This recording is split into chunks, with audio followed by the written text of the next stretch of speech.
우리 사람은 어떤 일을 할 때 혼자 할 수도 있지만은 또 함께 일을 할 때 힘이 나는 것을 볼 수가 있습니다. 우리가 잘 아는 이 사도 바울 같은 경우도 그가 복음을 얼마나 참 열심히 전했습니까?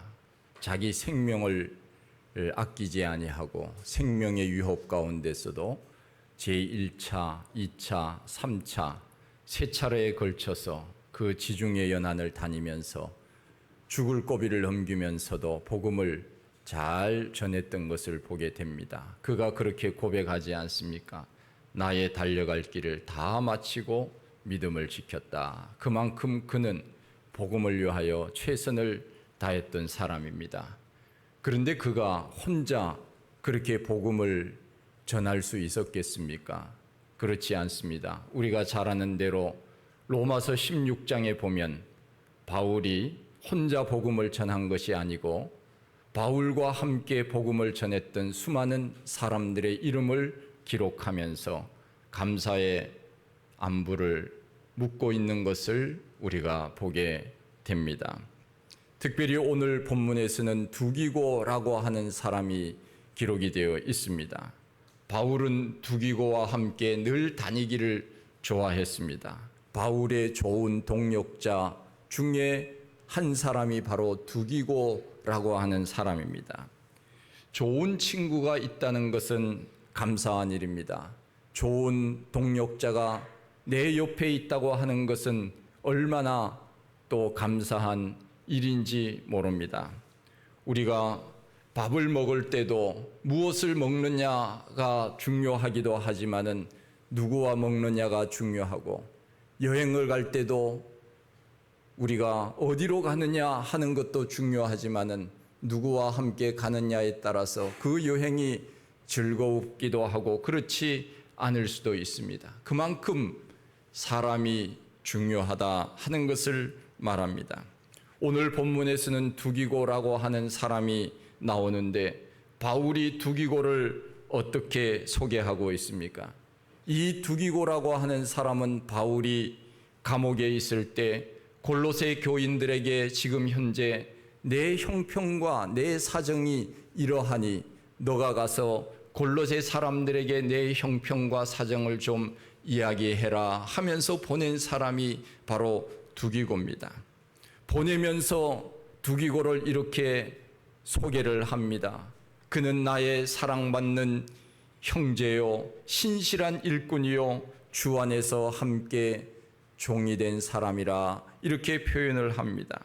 우리가 어떤 사람을 소개할 때 이 사람은 이러이러한 사람인데 이 사람은 많은 사람들로부터 사랑을 받는 사람입니다. 누구든지 이 사람은 인정하는 사람입니다. 그리고 이 사람은 내가 어떤 일이 있어도 믿을 만한 사람입니다. 이런 이야기를 우리가 들을 수 있다면 얼마나 좋겠습니까? 우리는 살아가면서 많은 사람을 알게 되고 많은 사람을 만나게 됩니다. 그런데 어떤 사람은 우리가 쉽게 잊어버리는 사람이 있는가 하면 어떤 사람은 마음속 깊은 곳에 자리 잡고 있는 사람도 있습니다. 저는 사진 찍는 것을 참 좋아했습니다. 사람들이 취미가 뭐냐고 물을 때 제 취미가 뭔가 생각해 보니까 사진 찍는 것 같아요. 지금은 뭐 많이 찍지는 않지만은 제가 이 결혼하기 전에는 사진을 상당히 많이 찍으러 다녔고 또 찍기를 좋아했습니다. 그때는 필름을 넣어서 사진을 찍는 그러한 시대여서 좋은 수동 카메라, 그때 어찌 보면은 한 달 생활비를 아마 다 모아도 그 하나 살까 말까 한 그 카메라를 하나 사서 찍으러 다녔습니다. 지금은 스마트폰이 나와서 사진을 찍는 것이 요즘은 그렇게 수동 카메라를 사용하지 않지만은 제가 얼마나 사진을 열심히 찍었는가 하면은 늘 그 기숙사에 있을 때 학교 앞에 사진관에 가서 사진 찍었으니 이 사진 좀 현상해 주십시오. 그러고는 그 이제 사장님과 늘 가까이 지냈습니다. 어느 날 제 친구가 결혼식을 하는데 제가 사진 찍으러 간다 그러니까 그러냐고, 그러면서 자기 사진기를 가져가서 찍으라고 이야기를 하더라고. 자기 사진기. 그러면서 제가 달라고 하지도 않았습니다. 그런데 그분이 선뜻 자기 사진기를 내주면서 이거 가져가서 잘 찍고 오시라고. 보니까 사진기가 얼마나 무겁고 큰지 망원 렌즈까지 달려가지고 한 20cm 이상 되는 그 큰 망원 렌즈가 달려있는 사진기를 저에게 주시더라고요. 제가 그때 참 감동했습니다. 아, 내가 이분에게 인정받았구나 하는 생각과, 그리고 또 내가 열심히 사진을 찍었더니 이 사람이 나를 좋게 보았구나 하는 생각이 들었습니다.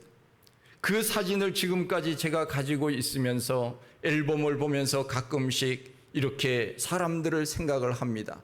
어떤 사람은 기억 속에 사라진 사람이 있는가 하면은, 어떤 사람은 사진을 보면서 갑자기 멈추어지는 사람이 있습니다. 아, 이 사람 참 내가 좋아했던 사람이고, 이 사람과 이런 일들을 했고 여러 가지 활동을 같이 했는데 하면서 가슴이 뛰는 그런 사람도 있습니다.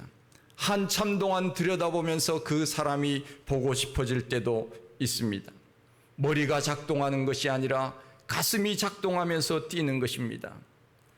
오늘 우리가 읽은 이 말씀 속에 짧은 구절이지만은 바울이 두기고라고 하는 사람을 생각할 때 두기고는 바울의 가슴을 뛰게 했던 사람이 아니었을까 하는 생각이 듭니다.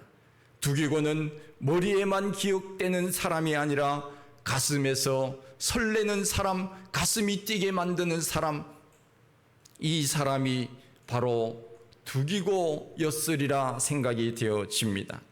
우리가 관계를 형성할 때 주고받는 것이 없지만은 괜히 좋아지는 사람이 있습니다.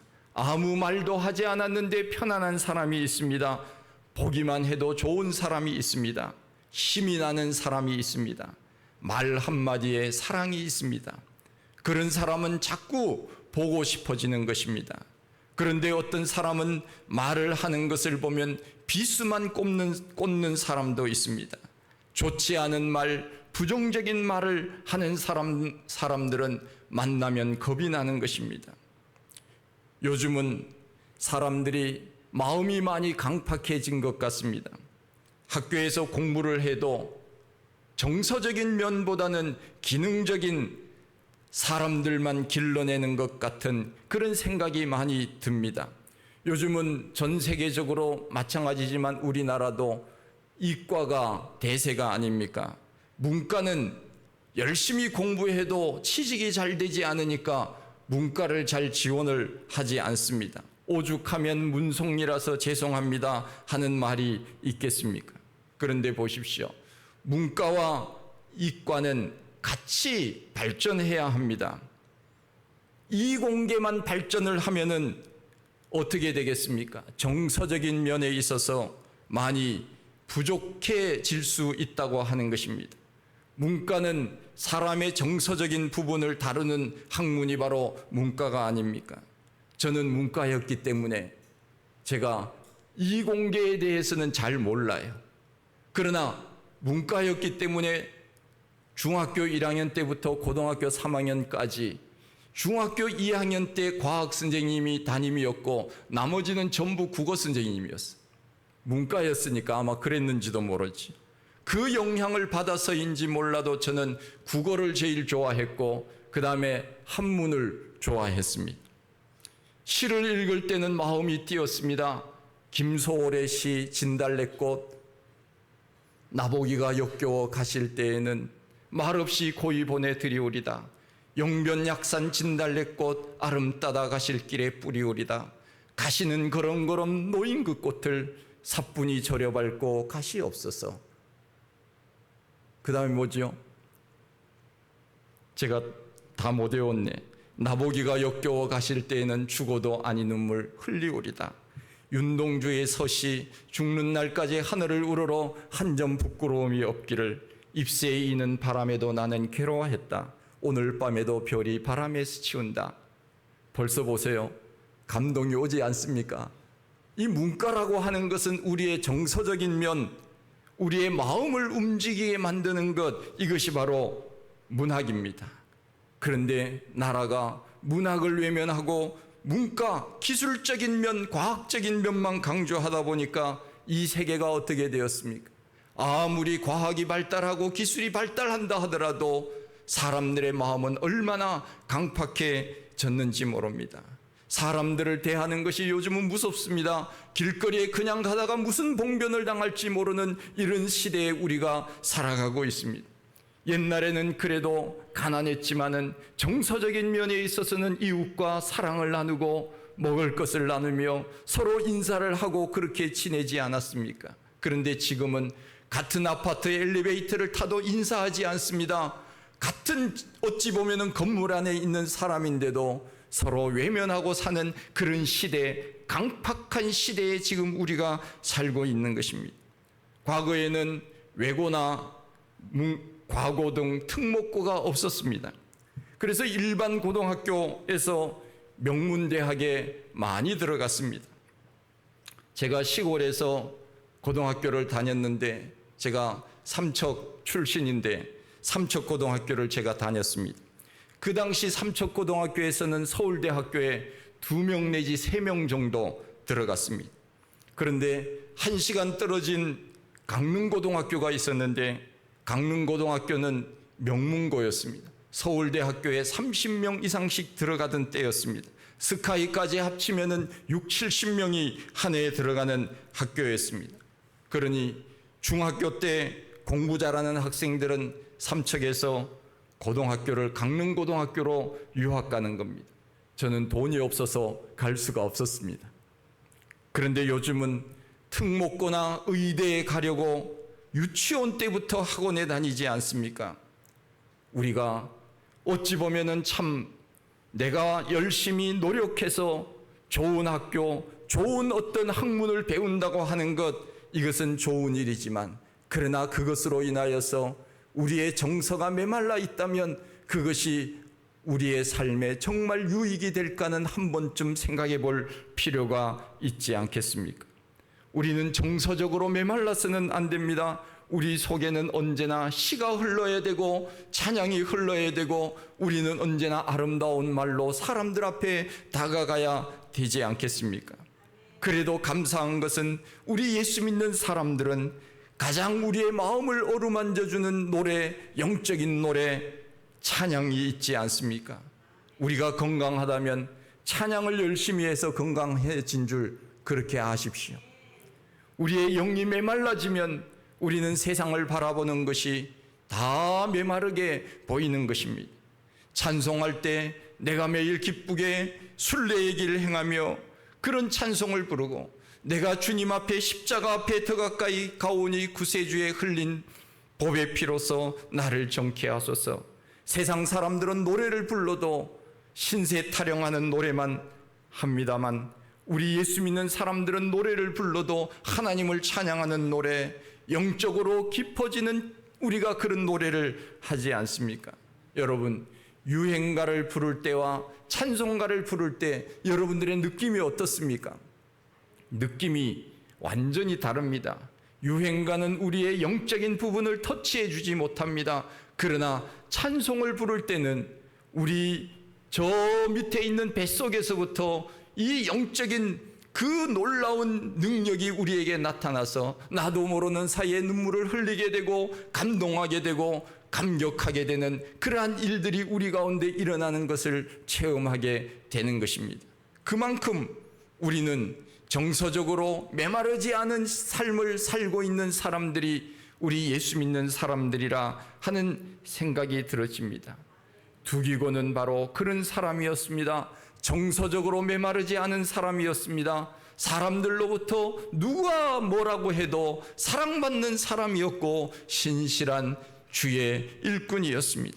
바울은 그렇게 자랑했습니다. 두기고의 강점은 사람의 마음을 얻는 그런 사람이었습니다. 사도 바울이 표현하기를 사랑받는 형제, 그리고 또한 신실한 일꾼, 이렇게 말하지 않습니까? 우리가 아는 대로 바울은 좀 강한 면이 있었습니다. 마가와 함께 전도 여행을 가다가 마가가 중도에 탈락하자 앞으로는 그와 같은 의지가 약한 사람하고는 내가 다시는 전도 여행을 하지 않겠노라고 단호하게 거절했던 사람이 바울이었습니다. 바울은 강하고 어찌 보면 냉정한 그러한 성격이 있는 편이기도 합니다. 그런 바울의 마음을 아시고 하나님은 따뜻한 마음의 소유자 두기고를 바울 옆에 붙여 주신 것입니다. 여러분, 처음 만나는 사람들한테 어떻게 살갑게 다가가시는 편입니까? 예, 좋은 성격입니다. 예, 이라고 하죠. 뭡니까? MBTI 검사에서 이 감성이 풍부한 사람들. 예, 저는 E는 아니고 저는 I더라고. INTJ. 조금 더 냉철하고 분석적이고 그런 면들이 있기는 한데, 그런데 그것이 좀 이렇게 겹치는 부분들이 많아요. 그래서 제가 사람을 사귈 때는 쉽게 제가 빨리 다가가지 못하는 편이 있습니다. 새 가족이 와도 속으로는 반갑지만은 그러나 잘 표현을 하지 못하는 편입니다. 마치 우리나라 민요 중에 그런 민요가 있지 않습니까? 정든님 오시는데 인사를 못해 행주치마 입에 물고 입만 뻥끗. 정든님이 오시면은 빨리 달려가서 품에 안겨야지요. 그런데 멀리서 바라보고 행주치마만 입에 물고 있으면 어떻게 하겠습니까? 아마 그런 사람이 많이 있으리라 생각이 되어지는데, 두기고는 그렇지 않았습니다. 사람들에게 바짝 다가가서 부침성 있게 사교성 있게 이야기를 조근조근 나누면서 그 마음을 어루만져주고 사랑한다고 격려하고 위로하고 그렇게 했던 사람, 이 사람이 두기고였다 하는 생각이 들어집니다. 바울이 어떤 일들을 감당할 때, 인간관계에 문제가 생겼을 때 바울 옆에서 항상 그 길을 원만하게 터주었던 사람 두기고, 그리고 또한 바나바와 같은 사람이 이 세상에 많아진다면 이 세상이 얼마나 더 아름답고 또 보기 좋은 아름다운 세상이 되겠습니까? 창세기 33장 야곱이 형 에서와 화해하는 장면이 나옵니다. 야곱이 거부가 되어서 고향으로 돌아올 때 많은 재물을 준비하고 형을 맞으러 갑니다. 그러나 형 에서는 여전히 마음속에 분이 풀리지 않습니다. 무려 20년의 세월이 지났음에도 불구하고 이 녀석 내가 만나기만 해봐라, 그러면서 동생 야곱을 만나면 내가 반드시 복수하리라 나를 속이고 아버지의 장자권 축복권을 다 빼앗아갔던 이 야곱 내가 가만히 두지 않겠노라. 그러면서 이 에서는 야곱이 돌아온다고 하는 소식을 듣고는 400명의 군사를 동원하여서 야곱을 죽이러 갑니다. 이게 말이 됩니까? 동생을 죽이기 위해서 400명의 사람을 동원하였다. 아니, 한 두세 명이면 되지 않겠습니까? 그런데 어떻게 이것은 그만큼 에서의 마음속에 분노가 사라지지 않고 있었다 하는 것을 알 수 있습니다. 그런데 야곱을 보십시오. 야곱이 어떤 사람입니까? 꾀가 얼마나 많은 사람인지 모릅니다. 그는 살기 위하여 자존심을 포기했습니다. 자기가 모아놓은 재물조차도 일정 부분을 포기했습니다. 사람들은 그를 권모술수의 대가라고 말합니다. 야곱이 많이 변했습니다. 형을 대하는 태도가 바뀌었습니다. 창세기 33장 3절 말씀에 보면 이렇게 표현을 하고 있습니다.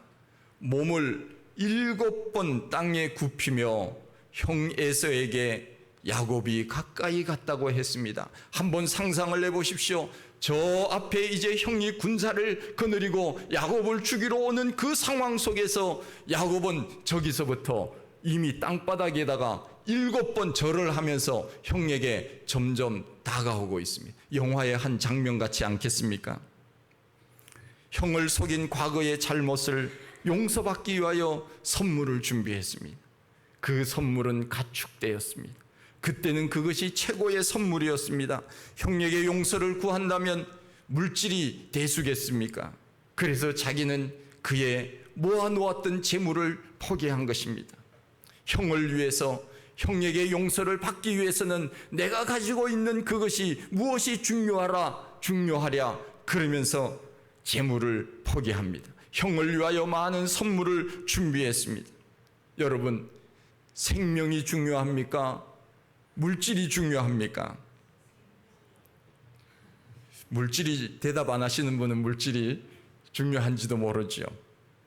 병원 중환자실에 가보면 분초를 다투는 사람들이 얼마나 많이 있는지 모릅니다. 제가 요양원에 한번 가봤어요. 신방하러 갔었는데 요양원에도 요양병원에도 중환자 그 층이 또 있더라고요.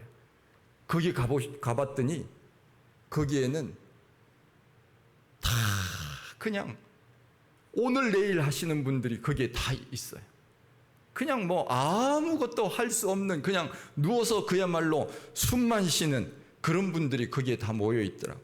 제가 참 그것을 보면서 우리가 오래 사는 것도 참 중요하지만은 건강하게 오래 사는 것이 참 중요하구나 하는 것을 제가 생각을 했습니다. 그냥 누워서 숨만 쉬는 것이 무슨 삶의 질적인 것이 어떤 좋은 일이 일어나겠습니까? 돈으로 안 됩니다. 세상에는 돈으로 모든 것이 다 해결될 것 같지만 그러나 이 생명은 돈으로 되는 것이 아닙니다. 돈이 힘이 있는 것 같지만 생명 앞에서, 죽음 앞에서 돈은 아무 힘이 없는 것입니다. 우리가 밥을 먹고 방귀를 뀌지 않습니까? 제가 오래전에 이 맹장 수술을 했는데 제가 수술을 꽤 많이 했어요. 근데 뭐 수술 안 한 것 같이 보이지요. 한 5번은 제가 했습니다. 뭔지는 나중에 얘기할게요.